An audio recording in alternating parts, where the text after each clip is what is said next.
ಈ ಪಾಪ ಅವರವರ ಕಷ್ಟಗಳು ಬೇಗ ನಿವಾರಣೆ ಆಗಬೇಕು ಅನ್ನೋ ಒಂದು ಅಂಶದಿಂದ, ಅದೊಂದು ಪ್ರೀತಿಯಿಂದ ಬಹುಶಃ ನಾನು ನಿಮಗೆ ಯಾವ ಯಾವ ಮಾರ್ಗಗಳು ಸಾಧ್ಯವಾಗ್ತವೆ ಎಲ್ಲವೂ ಕೂಡ ತಿಳಿಸ್ತಾ ಬರ್ತೇನೆ.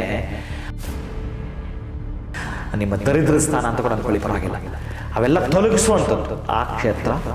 ಇನ್ನು ಭಾಗ್ಯದ್ದು 9, 1, 6, 9 ಪ್ರೀತಿ ಬಂಧುಗಳೇ. ಅಲ್ಲಿ ಬಹುಶಃ ಅರ್ಧಕ್ಕೆ ನಿಂತಿದ್ರೆ ನಿಮ್ಮ ಕನಸು ಏನಾದ್ರೂ ಅರ್ಧಕ್ಕೆ ನಿಂತಿದ್ರೆ ಇಲ್ಲಿಂದ ಕಂಟಿನ್ಯೂಟಿ ಕೊಡ್ತಾನಂತಲ್ಲ ಗುರು. ಇವರಿಬ್ಬರು ನಿಮ್ಮ ಜಾತಕದಲ್ಲಿ ಬಹಳ ವರ್ಷ ಇರುವಂಥವ್ರು. 2.5 ವರ್ಷ ಒಂದು ರಾಶಿಯಲ್ಲಿ ಶನಿಶ್ಚರ ಮಹಾನ್ ಭಾವ ಇರ್ತಾನ. ಇನ್ನು 1 ವರ್ಷ ಕಾಲ ಬೃಹಸ್ಪತಿ ನಿಮಗೆ ಧನ ಕೊಡುವವನು, ಸಂತೋಷ ಕೊಡುವವನು, ಮದುವೆ ಮಾಡಿಸುವವನು, ಸಂತಾನದ ಭಾಗ್ಯ ಕರುಣಿಸುವವನು, ಬೇಕಾದಷ್ಟು ಭಾಗ್ಯಗಳ ಫಲದ ಬುಟ್ಟಿಯನ್ನೇ ನಿಮ್ಮ ಮನೆಗೆ ತಂದು ಕೊಡುವವನು ಯಾರು ಅಂತಂದ್ರೆ ಗುರು. ಪರಮಾದ್ಭುತವಾಗಿರತಕ್ಕಂತಹದ್ದು ನಿಮ್ಮ ಪೂರ್ವ ಪುಣ್ಯ ಸ್ಥಾನಕ್ಕೆ ಸಂಬಂಧಪಡತಕ್ಕಂತಹದ್ದು. ನಿಮ್ಮ ಬಾಕಿ ಇದ್ದದ್ದು ಅಲ್ಲಿಂದ ಕಂಟಿನ್ಯೂ ಮಾಡಬೇಕಾಗಿತ್ತು.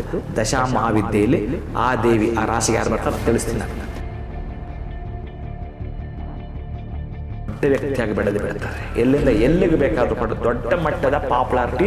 ಇಬ್ಬರು ದೃಷ್ಟಿ ಅಲ್ಲಿಗೆ ಬಿದ್ದರೆ, ಒಬ್ಬರದ್ದು ಬಿದ್ದರೂ ಸಾಮಾನ್ಯವಾಗಿರುತ್ತೆ, ಇಬ್ಬರದ್ದು ಸೇರಿ ಆ ಮನೆ ಮೇಲೆ ಬಿದ್ದು ಬಿಡುತ್ತು ಅಂತಂದರೆ ಪರಮಾದ್ಭುತಗಳ ಎಚ್ಚರಿಕೆ ಬರುತ್ತವೆ.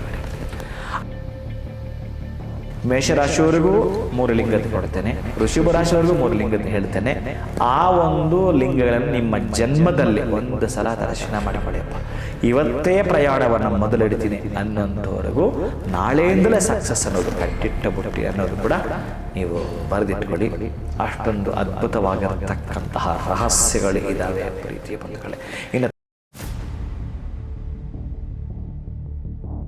ನಾನೇ ಕೆಲವೊಂದು ಪ್ರಾಕ್ಟಿಕಲ್ ಮಾಡಿ ತೋರಿಸ್ಬೇಕು ಅಂತೇಳಿ ಡಿವೈನ್ ಟೈಮ್ ಅಂತ ಏನು ಸ್ಟಾರ್ಟ್ ಮಾಡಿದ್ದು, ಬಹುಶಃ ನನಗಿನ್ನೂ ಸೂಚನೆ ಕೊಡಲಿಲ್ಲ. ಸೂಚನೆ ನೋಡಿ ನನಗೆ ಜ್ವರ ಬಂದು ಬಹುಶಃ ನಾನು ಮಾನಸಿಕವಾಗಿ ಎಲ್ಲಿಂದ ಎಲ್ಲಿಗೆ ಆದ್ರೂ ಕೂಗ್ಲಿಕ್ಕೆ ಬರಲ್ಲ.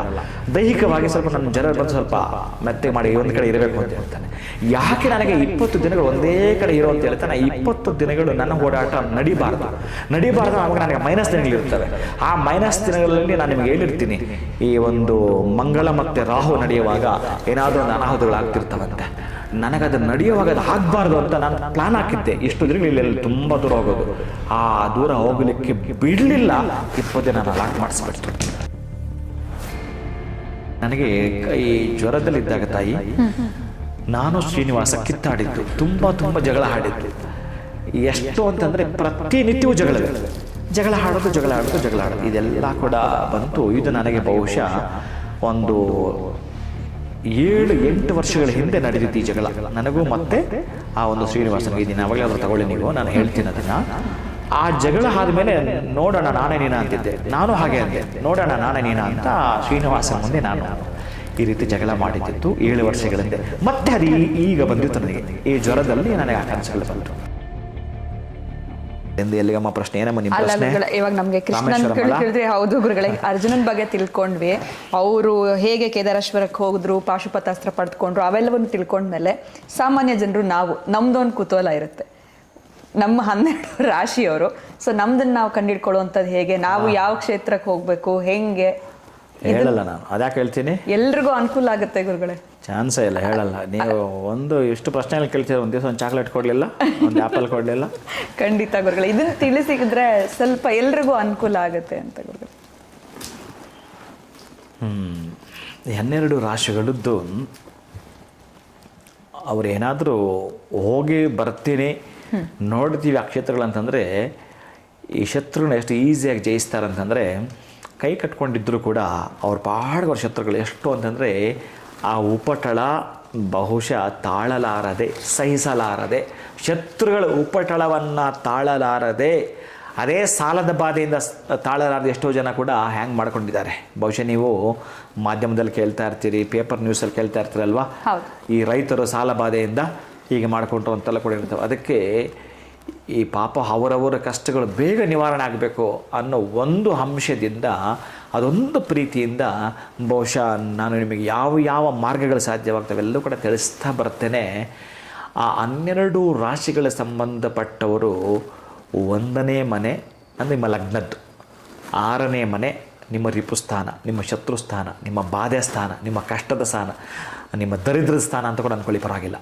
ಅವೆಲ್ಲ ತೊಲಗಿಸುವಂಥದ್ದು ಆ ಕ್ಷೇತ್ರ. ಇನ್ನು ಭಾಗ್ಯದ್ದು 9, 1, 6, 9 ಪ್ರೀತಿಯ ಬಂಧುಗಳೇ.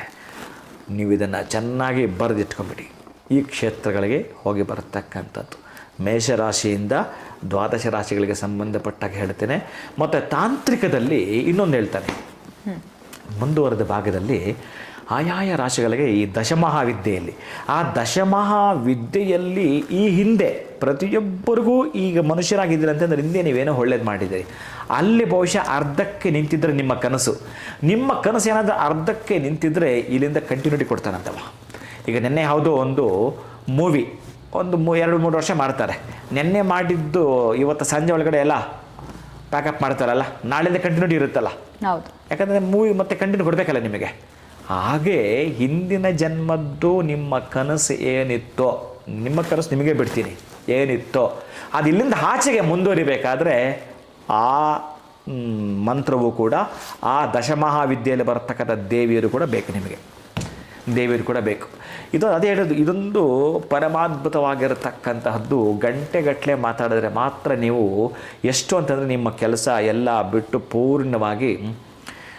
ನಾನೊಂದು ಯಾವುದೋ ಆಡಿಯೋ ಕ್ಯಾಸೆಟ್ಟು ಮಾಡಿದಾಗ ಒಂದು 10 ವರ್ಷಗಳ ಹಿಂದೆ ಅವರು ಸಿಂಗಾಪುರಲ್ಲಿ ವಾಸ ಮಾಡ್ತಾಯಿದ್ದಾರೆ. ಈಗ ಅವರು ಗುರುಗಳೇ ಇದನ್ನು ಕೇಳಬೇಕು ಅಂದರೆ ಮನುಷ್ಯ ದೇವರಾಗಬೇಕು ಗುರುಗಳೇ, ಅಥವಾ ಕೆಟ್ಟವನು ಕೂಡ ದೇವರಾಗ್ಬಿಡ್ತಾನೆ ಗುರುಗಳೇ, ತಣ್ಣೀರು ಸ್ನಾನ ಮಾಡ್ಕೊಂಡು ಇದನ್ನು ಕೇಳಬೇಕು ಗುರುಗಳೇ ಅಂತ ಹೇಳಿದ್ದ ನಮ್ಮ ಕೃಷ್ಣಾರೆಡ್ಡಿ ಅವರೆಲ್ಲರೂ ಕೂಡ.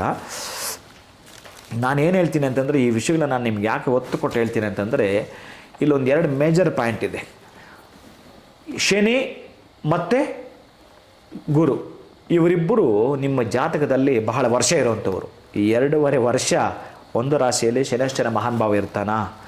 ಇನ್ನು 1 ವರ್ಷ ಕಾಲ ಬೃಹಸ್ಪತಿ ನಿಮಗೆ ಧನ ಕೊಡುವವನು, ಸಂತೋಷ ಕೊಡುವವನು, ಮದುವೆ ಮಾಡಿಸುವವನು, ಸಂತಾನದ ಭಾಗ್ಯ ಕರುಣಿಸುವವನು, ಬೇಕಾದಷ್ಟು ಭಾಗ್ಯಗಳ ಫಲದ ಬುಟ್ಟಿಯನ್ನೇ ನಿಮ್ಮ ಮನೆಗೆ ತಂದು ಕೊಡುವವನು ಯಾರು ಅಂತಂದರೆ ಗುರು. ಇವರಿಬ್ಬರು ಬಹಳ ಮುಖ್ಯ ಆಗ್ತಕ್ಕಂಥದ್ದು. ಇವರಿಬ್ಬರನ್ನು ಕರೆಕ್ಟಾಗಿ ಹೇಗೆ ತೆಗೆದುಕೊಳ್ಬೇಕು ಅಂತಂದ್ರೆ ನೋಡಿ, ಈ 1ನೇ ಮನೆ, 5ನೇ ಮನೆ, 7ನೇ ಮನೆ, 9ನೇ ಮನೆ, ಇಷ್ಟು ಮನೆಗಳಿಗೆ ಗುರುವಿನ ದೃಷ್ಟಿ ಇರುತ್ತೆ. ಚೆನ್ನಾಗಿ ಕೇಳಿಸ್ಕೊಳ್ಳಿ ಪ್ರೀತಿ ಬಂಧುಗಳೇ, ಇಷ್ಟು ಮನೆಗೂ ದೃಷ್ಟಿ ಇರುತ್ತೆ. ಬಲ ಬೇರೆ, ಗುರುಬಲ ಬೇರೆ, ಗುರು ದೃಷ್ಟಿ ಬೇರೆ. ಇಷ್ಟಿರ್ತಕ್ಕಂತಹದ್ದು ಈ ದೃಷ್ಟಿ ಏನಿದೆಯೋ ಹಾಗೇ ಶನಿದ ದೃಷ್ಟಿ ಇದೆ. ಶನಿದು ಹೇಗೆ ಅಂತಂದರೆ 1ನೇ ಮನೆ, 3ನೇ ಮನೆ, 7ನೇ ಮನೆ, 10ನೇ ಮನೆ, ಇಷ್ಟು ಮನೆಗೆ ದೃಷ್ಟಿ ಇದೆ. ಬಹುಶಃ ನಿಮ್ಮ ಲಗ್ನ ಕೊಡಿ ನಿಧಾನಕ್ಕೆ ಚೆಕ್ ಮಾಡಿ ನೋಡಿ, ಗುರು ಇರತಕ್ಕಂತಹ ಮನೆಯಿಂದಲೇ ಕೌಂಟ್ ಮಾಡಬೇಕು ಇದನ್ನು. ಗುರು ಎಲ್ಲಿದೆ ನಿಮ್ಮ ಜಾತಕದಲ್ಲಿ? ಒಂದು ಎಕ್ಸಾಂಪಲ್ ಕೊಡ್ತೀನಿ. ಗುರು ಏನಾದರೂ ನಿಮ್ಮ ಜಾತಕ ರೀತ್ಯ ಕರ್ಕಾಟಕ ರಾಶಿ ಇದೆ ಅಂದ್ಕೊಳ್ಳಿ. ಕರ್ಕಾಟಕ ರಾಶಿಯಲ್ಲಿದ್ದರೆ ಈಗ ಅಂತಹದ್ದು ಆ ರಾಶಿ ಮೇಲೇ ಇದೆ, ಅವನ ದೃಷ್ಟಿ ಇದೆ. ಅದಾದ ನಂತರ ಗುರು 5ನೇ ಮನೆಗೆ ತಗೊಂಡೋಗ್ತಾನೆ. ಕರ್ಕಾಟಕ, ಸಿಂಹ, ಕನ್ಯಾ, ತುಲ, ವೃಶ್ಚಿಕ, ಈ ದೃಷ್ಟಿ ಬಿತ್ತಲ್ಲ 5ನೇ ಮನೆ, ಇದು ಪರಮಾದ್ಭುತವಾಗಿರತಕ್ಕಂತಹದ್ದು. ನಿಮ್ಮ ಪೂರ್ವ ಪುಣ್ಯ ಸ್ಥಾನಕ್ಕೆ ಸಂಬಂಧಪಡ್ತಕ್ಕಂತಹದ್ದು. ನಿಮ್ಮ ಬಾಕಿ ಇದ್ದದ್ದು ಅಲ್ಲಿಂದ ಕಂಟಿನ್ಯೂ ಮಾಡಬೇಕಾಗಿದ್ದು ದಶಮಹಾವಿದ್ಯೆಯಲ್ಲಿ ಆ ದೇವಿ, ಆ ರಾಶಿಗೆ ಯಾರು ಬರ್ತಾರೆ ಅಂತ ತಿಳಿಸ್ತೀನಿ ನಾನು. ಆ ದೇವಿಯನ್ನು ನೀವು ಮಂತ್ರವನ್ನು ಹೇಳುವಂಥದ್ದು, ಆ ದೇವಿಯ ದರ್ಶನ ಮಾಡುವಂಥದ್ದು. ಇನ್ನು ನಾನು ಜ್ಯೋತಿರ್ಲಿಂಗದಲ್ಲಿ ಬಾಕಿ ಇದೆ, ಅದು ನಿಮಗೆ ತಿಳಿಸ್ತಾ ಇದ್ದೀನಿ, ಪೂರ್ಣವಾಗಿ ಕೇಳಿಸ್ಕೊಳ್ಳುವಂಥವ್ರಿಗೆ ಇವೆಲ್ಲವೂ ಕೂಡ. ಹಾಗೇ ಇನ್ನೊಂದು ರಹಸ್ಯ ಇದೆ ರೀ ಇಲ್ಲಿ, ಅದ್ಭುತವಾಗಿರೋ ರಹಸ್ಯ ಅಡಗಿದೆ ರೀ ಇಲ್ಲಿ. ಹಾಗೆ ಶನಿ ಎಲ್ಲಿದ್ದಾನೋ, ಶನಿ ಇರ್ತಕ್ಕಂತಹದ್ದು ಮನೆಯಿಂದ ಏನಾದರೂ ಇಲ್ಲಿಗೆ 7ನೇ ಮನೆ ದೃಷ್ಟಿ ಆಗಿಬಿಟ್ರೆ, 7ನೇ ಮನೆ ದೃಷ್ಟಿ ಆಗಿಬಿಟ್ರೆ ಒಂದು ರೀತಿಯಾಗಿ ಶನಿ ಎಲ್ಲಿದ್ದಾನೆ, ಒಂದು ಸಲ ವೃಷಭ ರಾಶಿ ಇದ್ದಾನೆ ಅಂದ್ಕೊಳ್ಳೋಣ. ವೃಷಭ ರಾಶಿಯಲ್ಲಿ ಶನಿ ಇದ್ದರೆ ವೃಷಭ, ಮಿಥುನ, ಕಟಕ, ಸಿಂಹ, ಕನ್ಯಾ, ತುಲ, ವೃಶ್ಚಿಕ, 7ನೇ ಮನೆ ವೃಶ್ಚಿಕನೇ. ಇವೆರಡೂ ದೃಷ್ಟಿ ಬಿತ್ತು ಅಂತಂದರೆ ಇನ್ನು ನಾನು ಹೇಳಬಾರ್ದು ರೀ, ಅವರು ದೊಡ್ಡ ವ್ಯಕ್ತಿಯಾಗಿ ಬೆಳೆದು ಬಿಡ್ತಾರೆ. ಎಲ್ಲಿಂದ ಎಲ್ಲಿಗೆ ಬೇಕಾದರೂ ಕೂಡ ದೊಡ್ಡ ಮಟ್ಟದ ಪಾಪ್ಯುಲಾರಿಟಿ. ಇಬ್ಬರ ದೃಷ್ಟಿ ಅಲ್ಲಿಗೆ ಬಿದ್ದರೆ, ಒಬ್ಬರದ್ದು ಬಿದ್ದರೂ ಸಾಮಾನ್ಯವಾಗಿರುತ್ತೆ, ಇಬ್ಬರದ್ದು ಸೇರಿ ಆ ಮನೆ ಮೇಲೆ ಬಿದ್ದು ಬಿಡ್ತು ಅಂತಂದರೆ ಪರಮಾದ್ಭುತಗಳ ಎಚ್ಚರಿಕೆ ಬಿಡುತ್ತವೆ ರೀ. ಆ ದಶಮಹಾವಿದ್ಯೆಯ ದೇವಿ ಯಾರು ನೋಡಿ, ಈ ಎರಡೂ ಸೇರಿದಾಗ ತ್ರಿಪುರ ಭೈರವಿ ಅಂತೆ. ಎರಡು ಸೇರಿದ್ರೆ ತ್ರಿಪುರ ಭೈರವಿ. ಇದನ್ನು ಗೌಣ ಇಡ್ತಾನೆ. ದಶಮಹಾವಿದ್ಯೆಯಲ್ಲಿರ್ತಕ್ಕಂತಹದ್ದು ಏನು ಇದಾವೋ ಇದು ಒಂದು ಗೌಣ ಹಾಗೆ ಇಡುತ್ತಾನೆ. ಎರಡು ಸೇರಿದಾಗ ಮಾತ್ರ ತ್ರಿಪುರ ಭೈರವಿ. ಇನ್ನು ಅದಕ್ಕೆ ಸಂಬಂಧಪಟ್ಟಾಗಿರ್ತಕ್ಕಂಥ ಮಂತ್ರಾನುಷ್ಠಾನ 12 ರಾಶಿಗಳಿಗೆ ಬರ್ತೇನೆ ನಾನು. ಯಾರ್ಯಾರಿಗೆ ಯಾವ್ದು ಏನೇನು ಬರುತ್ತೆ ಅಂತೆಲ್ಲ ತಿಳಿಸ್ತೇನೆ.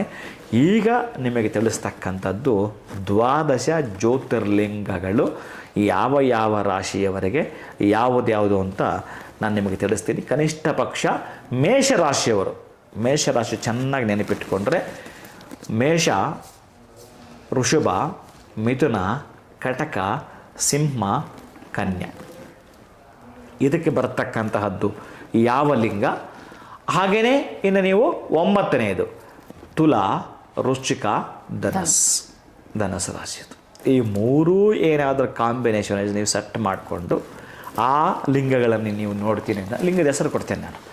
ಮೇಷರಾಶಿಯವರಿಗೂ 3 ಲಿಂಗದ್ದು ಕೊಡ್ತೇನೆ, ವೃಷಭ ರಾಶಿಯವರೆಗೂ 3 ಲಿಂಗದ್ದು ಹೇಳ್ತೇನೆ. ಆ ಒಂದು ಲಿಂಗಗಳನ್ನು ನಿಮ್ಮ ಜನ್ಮದಲ್ಲಿ ಒಂದು ಸಲ ದರ್ಶನ ಮಾಡಿಕೊಳ್ಳಿಯಪ್ಪ. ಇವತ್ತೇ ಪ್ರಯಾಣವನ್ನು ಮೊದಲಿಡ್ತೀನಿ ಅನ್ನೋಂಥವರೆಗೂ ನಾಳೆಯಿಂದಲೇ ಸಕ್ಸಸ್ ಅನ್ನೋದು ಕಟ್ಟಿಟ್ಟ ಬುಟ್ಟಿ ಅನ್ನೋದು ಕೂಡ ನೀವು ಬರೆದಿಟ್ಕೊಳ್ಳಿ. ಅಷ್ಟೊಂದು ಅದ್ಭುತವಾಗಿರ್ತಕ್ಕಂತಹ ರಹಸ್ಯಗಳು ಇದ್ದಾವೆ ಪ್ರೀತಿಯ ಬಂಧುಗಳೇ. ಇನ್ನು ತಾಂತ್ರಿಕದಲ್ಲಿ ನಾನೇ ಕೆಲವೊಂದು ಪ್ರಾಕ್ಟಿಕಲ್ ಮಾಡಿ ತೋರಿಸ್ಬೇಕು ಅಂತೇಳಿ ಡಿವೈನ್ ಟೈಮ್ ಅಂತ ಏನು ಸ್ಟಾರ್ಟ್ ಮಾಡಿದ್ದು ಬಹುಶಃ ನನಗಿನ್ನೂ ಸೂಚನೆ ಕೊಡಲಿಲ್ಲ. ಸೂಚನೆ ನೋಡಿ ನನಗೆ ಜ್ವರ ಬಂದು ಬಹುಶಃ ನಾನು ಮಾನಸಿಕವಾಗಿ ಎಲ್ಲಿಂದ ಎಲ್ಲಿಗೆ ಬಾದ್ರೂ ಕುಗ್ಲಿಕ್ಕೆ ಬರಲ್ಲ. ದೈಹಿಕವಾಗಿ ಸ್ವಲ್ಪ ನನ್ನ ಜ್ವರ ಬಂದು ಸ್ವಲ್ಪ ಮೆತ್ತಗೆ ಮಾಡಿ ಒಂದು ಕಡೆ ಇರಬೇಕು ಅಂತ ಹೇಳ್ತಾನೆ. ಯಾಕೆ ನನಗೆ 20 ದಿನಗಳು ಒಂದೇ ಕಡೆ ಇರೋ ಅಂತ ಹೇಳ್ತಾನೆ. 20 ದಿನಗಳು ನನ್ನ ಓಡಾಟ ನಡಿಬಾರ್ದು ಆವಾಗ ನನಗೆ ಮೈನಸ್ ದಿನಗಳಿರ್ತವೆ. ಆ ಮೈನಸ್ ದಿನಗಳಲ್ಲಿ ನಾನು ನಿಮಗೆ ಹೇಳಿರ್ತೀನಿ, ಈ ಒಂದು ಮಂಗಳ ಮತ್ತು ರಾಹು ನಡೆಯುವಾಗ ಏನಾದರೂ ಒಂದು ಅನಾಹುತಗಳಾಗ್ತಿರ್ತವಂತೆ. ನನಗದು ನಡೆಯುವಾಗ ಅದು ಆಗಬಾರ್ದು ಅಂತ ನಾನು ಪ್ಲ್ಯಾನ್ ಹಾಕಿದ್ದೆ. ಇಷ್ಟು ದಿನಗಳು ಇಲ್ಲೆಲ್ಲ ತುಂಬ ದೂರ ಹೋಗೋದು. ಆ ದೂರ ಹೋಗಲಿಕ್ಕೆ ಬಿಡಲಿಲ್ಲ. 20 ದಿನ ನಾನು ಲಾಕ್ ಮಾಡಿಸ್ಬಿಡ್ತು.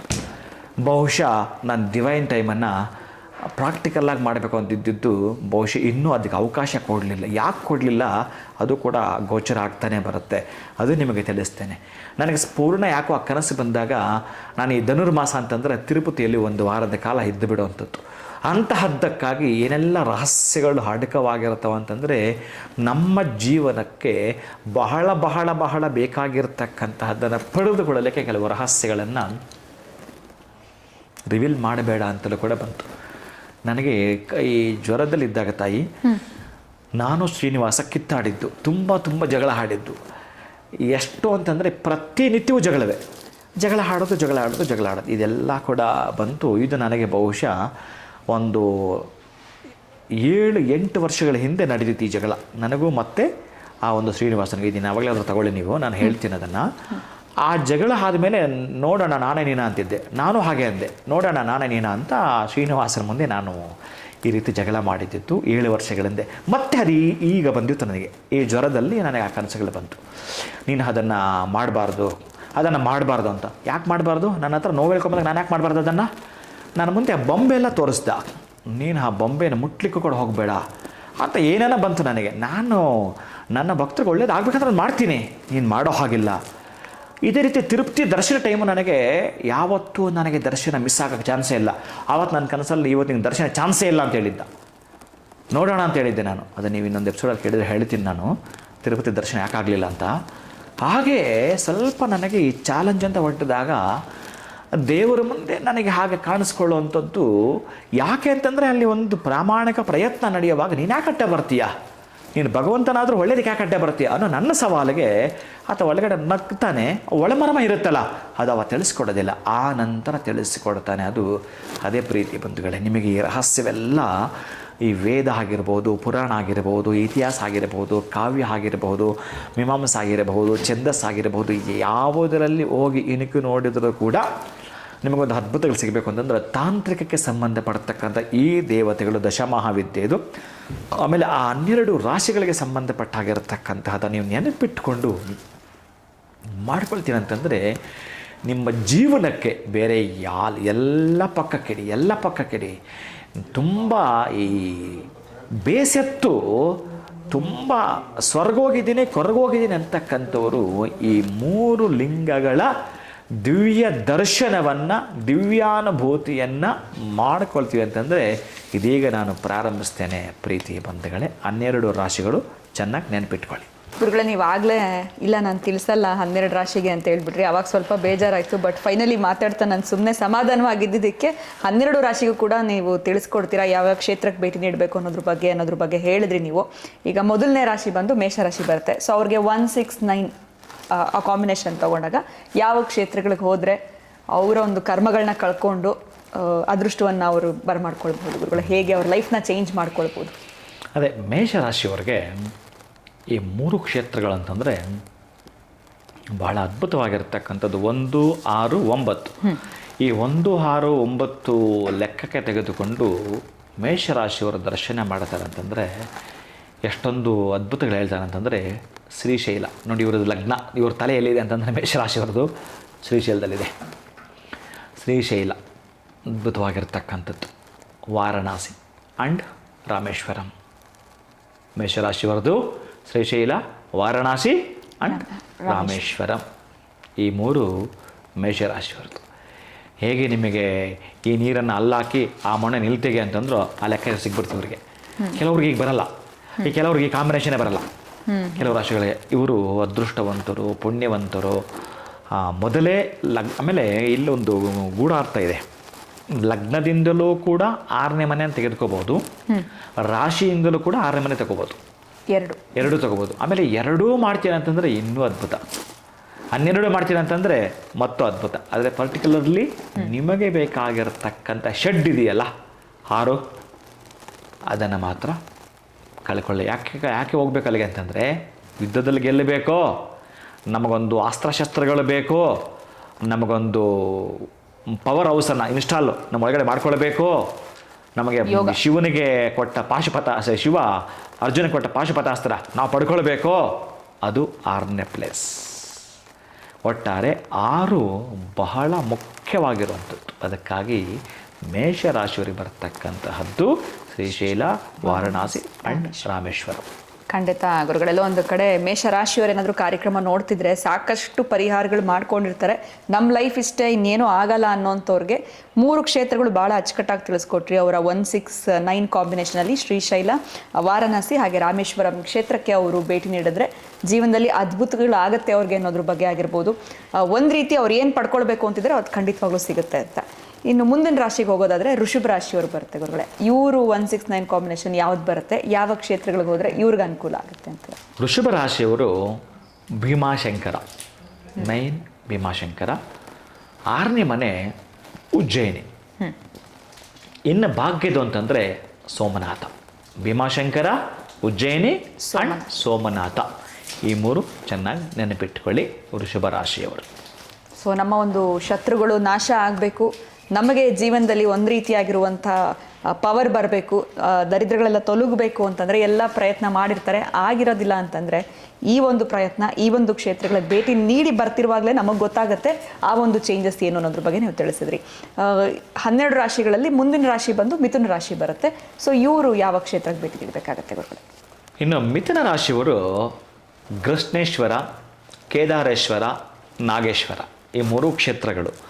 ಈ 3 ಕ್ಷೇತ್ರಗಳನ್ನು ನೋಡಿ ದರ್ಶನವೇ ಸಾಕು. ನೀವೇನಲ್ಲಿ ಸೇವೆ ಮಾಡ್ತೀನಿ ಮತ್ತು ಅದೆಲ್ಲ ನಿಮಗೆ ಬಿಟ್ಟಿತ್ತು. ಒಟ್ಟಾರೆ ನಮಗಿರ್ತಕ್ಕಂತಹದ್ದನ್ನು 6ನೇ ಮನೆಯದ್ದು ಏನು ಕರ್ಮಗಳಿದಾವೋ ಈ ಪ್ರಾರಬ್ಧದ್ದೇ 6ನೇ ಮನೆ. ಆ ಪ್ರಾರಬ್ಧವನ್ನು ಕಳೆದು ಬಿಟ್ಟು ಭಾಗ್ಯವನ್ನು ಪಡೆದುಕೊಳ್ತಕ್ಕಂತಹದ್ದು ನಿಮಗೆ ಈ 3 ಕ್ಷೇತ್ರಗಳು. ಹಾಗೆ ನಿಮಗೆ ಇದನ್ನು ಸ್ಕ್ರೀನ್ ಮೇಲೆ ಕೂಡ ಕೊಡ್ತೀನಿ. ಜೊತೆಗೆ ಇದು ಪೂರ್ಣವಾಗಿ ನಿಮಗೊಂದು ಲಿಸ್ಟ್ ಕೊಡ್ತೀನಮ್ಮ, ಚಾರ್ಟ್ ಕೊಡ್ತೇನೆ, ನೀವೇ ಅದನ್ನು ಹೇಳ್ತಾ ಬನ್ನಿ. ಅದರ ಪ್ರಕಾರ ಅವರು ಹೇಳಿಕೊಂಡ್ರೆ ಪೂರ್ಣವಾಗಿ. ಯಾಕಂದರೆ ಈಗ ನಾನು ಈ 1ನೇದು, 6ನೇದು, 9ನೇದು ಆ ಕ್ಷೇತ್ರಗಳ ಮಹಿಮೆಗಳು ಕೂಡ ಇದೆ ತುಂಬ. ಇವುಗಳೆಲ್ಲ ತಿಳಿಸ್ತಾ ಹೋದರೆ ಬಹಳ ದೊಡ್ಡದಾಗ್ಬಿಡುತ್ತೆ. ಅದಕ್ಕಾಗಿ ಸ್ವಲ್ಪ ಇಲ್ಲೊಂದು ಚಿಕ್ಕದು ಮಾಡೋದಾದರೆ ನಿಮಗೆ ಚಾರ್ಟ್ ಕೊಡ್ತೇನೆ ನಾನು. ಆ ಚಾರ್ಟ್ ಪ್ರಕಾರ ನೀವೇ ಹೇಳಿ, ಏನಾದ್ರು ಡೌಟ್ ಇದ್ದರೆ ನಾನು ನಿಮಗೆ ತಿಳಿಸ್ತೇನೆ. ಸ್ಕ್ರೀನ್ ಮೇಲೆ ಬರುತ್ತೆ ಪ್ರೀತಿ ಬಂಧುಗಳೇ. ಆ ಸ್ಕ್ರೀನ್ ಮೇಲೆ ನಿಮ್ಮ ರಾಶಿಗೆ ಸಂಬಂಧಪಟ್ಟಾಗಿರ್ತಕ್ಕಂತಹ 3 ಅಂತೂ ಬರುತ್ತೆ. 1, 6, 9 ಚೆನ್ನಾಗಿ ನೆನಪಿಟ್ಕೊಳ್ಳಿ. ಇನ್ನು ಮುಂದಕ್ಕೆ ದಶಮಹಾವಿದ್ಯದ ಅಮ್ಮನವರನ್ನು ಕೊಡುತ್ತೇನೆ. ಅದು ಬ್ರಹ್ಮಾಂಡವನ್ನೇ ಹಲಗಾಡಿಸೋಂಥ ಶಕ್ತಿ, ಅದು ಅಷ್ಟು ಈಸಿ ಇಲ್ಲ. ಅದಕ್ಕಾಗಿ ಮೊದಲು ಇದನ್ನು ಈ ರಾಮೇಶ್ವರಂ ಈ ಮಗು ಕೆಣಕಿದ್ದಕ್ಕೂ ಇದು ನನ್ನ ಸಬ್ಜೆಕ್ಟು ಇಷ್ಟುದ್ದಾಗೋದಕ್ಕೂ ಬಹುಶಃ ಅದು ಪ್ರತಿಯೊಬ್ರು ಕೂಡ ತಿಳ್ಕೊಳಕ್ ಅವಕಾಶ ಆಗ್ತಿದೆ ಗುರುಗಳೇ. ನಿಜವಾಗ್ಲೂ ನಾವೆಲ್ಲರೂ ಒಂದ್ ರೀತಿ ಬ್ಲೆಸ್ಡ್ ಅಂತಾನೆ ಹೇಳ್ಬೋದು. ಈ ವಿಚಾರ ಇಲ್ಲಿಗೆ ಬಂದು ತಲುಪ್ತಾ ಇದೆ, ಗೊತ್ತಿಲ್ಲದೆ ಇರುವಂತ ವಿಚಾರ. ನಾನು ಕೂಡ ಎಷ್ಟೋ ಕಾರ್ಯಕ್ರಮಗಳು ನಿರೂಪಣೆ ಮಾಡಿದ್ದೀನಿ ಜ್ಯೋತಿಷದ ಕುರಿತಾಗಿ, ಬಟ್ ಈ ವಿಚಾರ ಯಾವತ್ತೂ ಇದನ್ನ ಹೇಳೇ ಇಲ್ಲ. ಇದು ಹೊಸ್ತು ನನಗೆ ಕಂಪ್ಲೀಟ್ಲಿ.